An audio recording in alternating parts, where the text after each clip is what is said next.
tani waa qiso dhaba. Ninkani waa nin qoys leh, waana nin aad u masiir badan.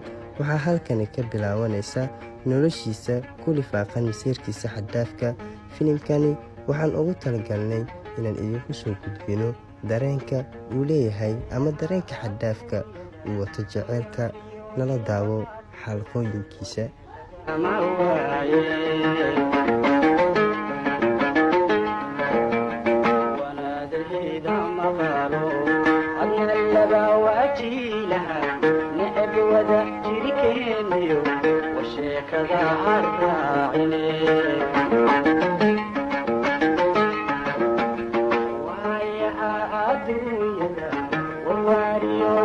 maanta waa daahay waay because gurigan hagaajiskiisa ku mashquulay.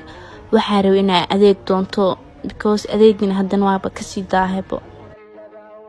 waayaa fadhigaa maalin walba ma hagaajinaa. mideeda kale tane fadhigan waxaa wasakh dhigaaba fahmi la'asanaa because gurigan dhalinyaro badan oo midhaa ninkan keenayo.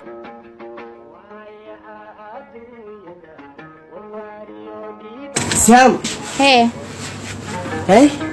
maxaa ka qaldan? maxay qaldanaa? inta u socotaa adeega u socdaa. adeeg naagta adeeg ma isku qurxisay? adeega u socdaa maxaa naag ku sheegaa saan adeeg ma igu doonaysid? waana kaashkiisna awal nimanka adeega ka doontay meelaha hilibka ka doonto isku qurxisaa ma hayno. ana adeeg bis doonay adeega doonaysay adeeg saama lagu doonaa. xaflad aroos waa u socotaa.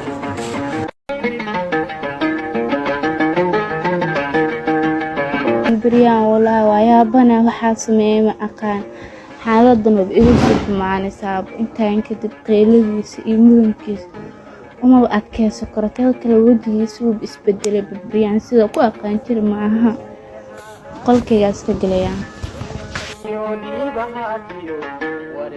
ay بريان kula ishay subhanallah fahmila naagtan adeega u dhibisanay meelaha adeega isku qurxinay laakiinse soo aroosay shaqadeeda xitaa waa tuusilaa wallah.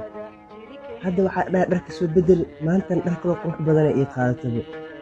hadda way imaato wax karisay ku jirtaa koodhishi waa ka dhahaa waa u tirinaa. laakiin halkeeda aan u bagin inaa martaba galo waa inaa xal sameeyo waay. laakiin shaqadeeda saada ku socotaa maamay tan u bagin aan tan niman badan ay wadaa. maanta waxa ku dhaca xaajiga uu soo daaha ولا أبغى محل طلعنا كل موي كبرت فهم وايه.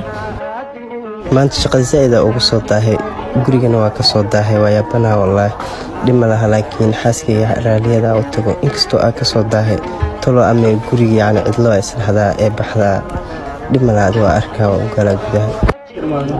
Sam wah ma joogtay tolo intee aade qoftaan way ogtaa aan inaan necbaa guriga laga maqnaanayo iyadana gurigii ayay ka maqan tahay. waa yaab wallahi dhib waay. ani waa u sheegay in badan kala hadlay arinkan ee guriga ka maqnaanayso. dhib ma laha waa arkaa waqtiga imaata sugaa.